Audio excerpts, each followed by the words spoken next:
selamat pagi. Salam sejahtera bagi kita semua. Kembali bertemu bersama Miss Iken di kelas Bahasa Inggris. Hari ini kira-kira kita akan membahas tentang topik apa ya? Namun sebelum masuk ke topiknya atau materi yang akan kita pelajari, teman-teman harus tahu dulu apa tujuan pembelajaran kita hari ini. Teman-teman, tujuan pembelajaran kita hari ini adalah agar kita mampu setelah mengikuti proses pembelajaran ini, agar kita mampu menyampaikan sebuah kejadian atau peristiwa secara berurutan. Dengan tujuan setelah kita mampu menyampaikannya secara berurutan, kita mampu berbagi tentang pengalaman, kita sangat bangga dengan kejadian-kejadian atau peristiwa yang sudah pernah kita lewati. Kita mendapatkan pembelajaran dari peristiwa-peristiwa tersebut. Dan yang terakhir, kita mampu melaporkan atau menceritakan kembali peristiwa-peristiwa yang kita sudah alami secara berurutan. Jadi, itulah tujuan pembelajaran kita. Jadi teman-teman, berdasarkan tujuan pembelajaran tadi, maka kita akan tahu hari ini kita akan belajar tentang apa. Ya, kita akan belajar tentang recount text. Oke teman-teman, setelah kita paham apa yang akan kita pelajari hari ini, maka selanjutnya adalah yuk kita lihat penjelasan lebih lanjut mengenai recount text. Teman-teman, bicara tentang recount text itu adalah teks yang tells about past event atau teks yang menceritakan suatu kejadian di masa lalu. Jadi kalau teman-teman berbicara tentang recount text, artinya teman-teman berbicara tentang kejadian atau peristiwa yang berlangsung di masa lalu.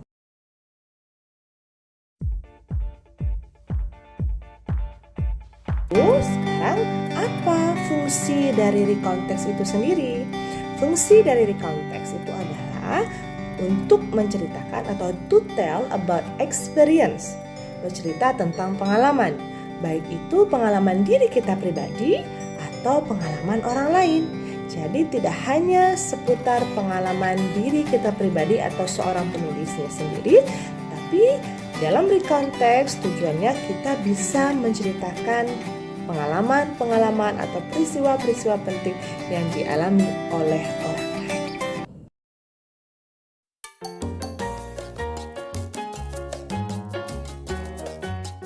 Oke teman-teman, setelah teman-teman paham apa itu pengertiannya, apa itu fungsinya, maka sekarang teman-teman pun harus paham apa generic structure-nya atau apa struktur teksnya. Agar apa? Pada saat teman-teman menemukan suatu teks, teman-teman paham apa jenis teks ini. Atau pada saat teman-teman ingin membuat suatu teks yang berisi tentang pengalaman atau pengalaman orang lain atau biografi orang lain, teman-teman tahu atau paham bagaimana susunannya. Oke, generic structure-nya adalah yang pertama itu ada orientation, yang kedua ada sequence of events, dan yang ketiga itu adalah reorientation atau conclusion. Apa penjelasan dari masing-masing setiap struktur teks itu? Bisa kita lihat di penjelasan berikutnya.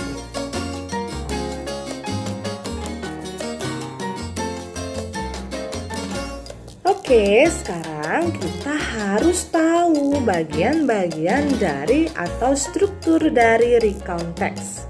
Mari kita lihat bagian yang pertama. Yang pertama kita sebut dengan introduction atau orientation. Apa? What is the contents of the introduction and orientation? Di bagian ini, seorang penulis atau kita harus memperkenalkan, introduce about the topic or the event. Who is in the story? What is in the story?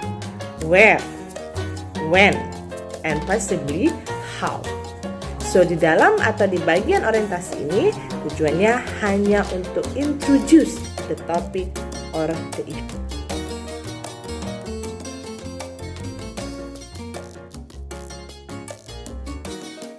Bagian kedua kita sebut dengan the sequence of event atau urutan-urutan kejadian.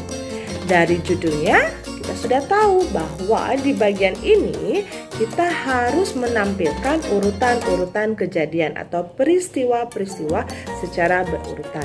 Baik peristiwa yang dialami oleh seorang personal penulis atau ketika kita menceritakan tentang orang lain, maka kita menggambarkan urutan-urutan peristiwa atau kejadian itu di bagian yang namanya sequence of events.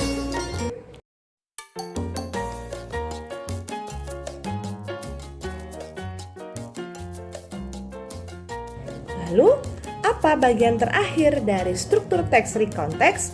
Kita namakan dia dengan sebutan reorientation atau conclusion. Nah, di bagian ini yang berperan lebih penting itu adalah sang penulis atau kita yang membuat cerita tentang recontext. Kenapa? Karena bagian ini berisi tentang impression atau kesan atau pendapat dari penulis tentang cerita yang dia buat, baik itu tentang dirinya sendiri atau tentang orang lain. Nah, reorientation ini atau conclusion ini sifatnya optional.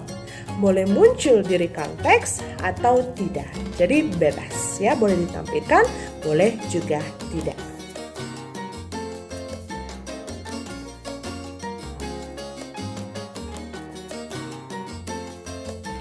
Oke, now kan kita sudah tahu nih, how is the structure of the text? Bagaimana struktur teksnya? Sekarang yang harus teman-teman tahu dan kita juga tahu adalah bagaimana language features-nya. Bagaimana ciri-ciri kebahasaannya agar bahasa yang kita gunakan atau grammatical yang kita gunakan dalam recontext itu tepat. Teman-teman, karena recontext itu berbicara tentang masa lalu atau pengalaman-pengalaman atau peristiwa yang terjadi di masa lalu, maka tenses yang digunakan adalah past tense. Lalu yang kedua, use action verbs. Kenapa use action verbs?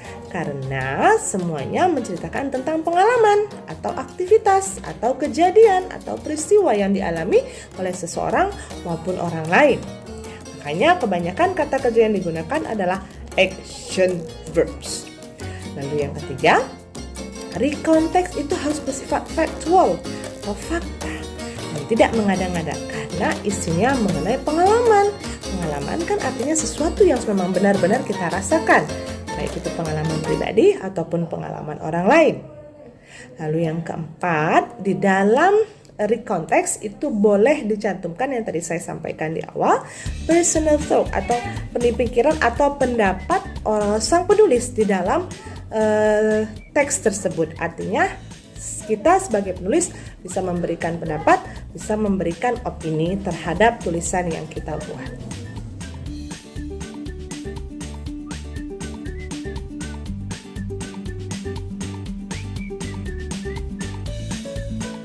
Oke, selanjutnya Miss akan menjelaskan tentang jenis-jenis atau type of recontext.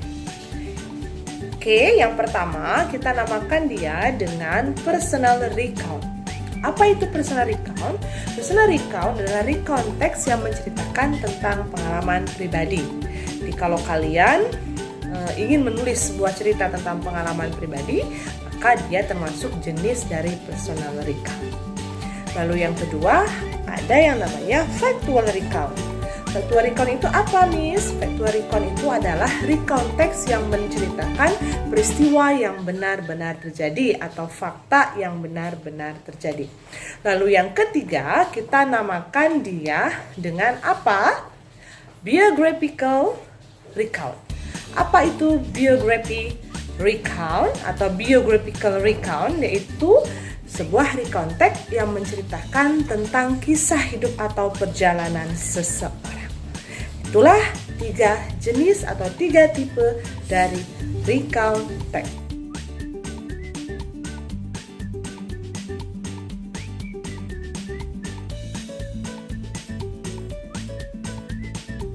Oke, teman-teman sudah melihat dan sudah paham tentang recontext dan jenis-jenis recontext. Selanjutnya, yuk mari bersama-sama kita lihat contoh-contoh dari recontext berikut. Oke, yang pertama adalah recontext yang bercerita tentang kehidupan dari Barack Obama. Di dalam recount text ini ada 3 bagian. Yang pertama itu adalah introduction yang berisi tentang kapan Barack Obama dilahirkan, bagaimana orang tuanya.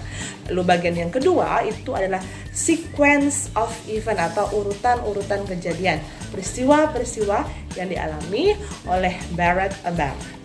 Dan terakhir namanya closing. Nah, di bagian ini tidak ada orientation atau reorientation.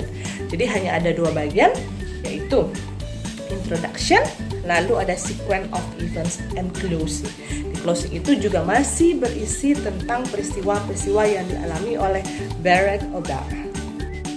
Oke, contoh berikutnya ini lebih kepada personal recount. Lihat. From the title, we can see that the title is At the Beach. Itu adalah berisi tentang pengalaman pribadi sang penulis ketika sedang melakukan rekreasi bersama keluarganya di pantai. Terdiri dari 3 bagian. Di sini ada orientation, lalu ada sequence of event, and then reorientation. Oke, bisa teman-teman lihat di atas contohnya seperti itu. Oke, teman-teman, untuk contoh teks yang terakhir, yaitu contoh teks yang ketiga, ini masih sama dengan jenis teks yang sebelumnya, yaitu personal recount. Karena judulnya adalah My Memorable Time in Singapore with the Family. Nah, di teks ini juga terdiri dari 3 bagian. Ada orientation, sequence of events, dan reorientation. Bisa dilihat ya di contohnya. Okay, that's it. Thank you. That's the example of recount text.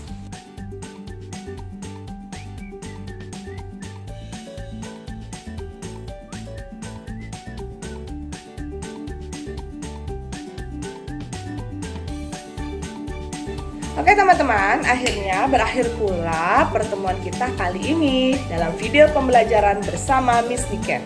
We have discussed about recount text and all of information about recount text. Jika teman-teman masih punya pertanyaan, boleh menonton video pembelajaran ini sampai berkali-kali. Jangan lupa like and subscribe ya channel YouTube SMP Nasional Plus Tunas Global. Sampai jumpa, terima kasih.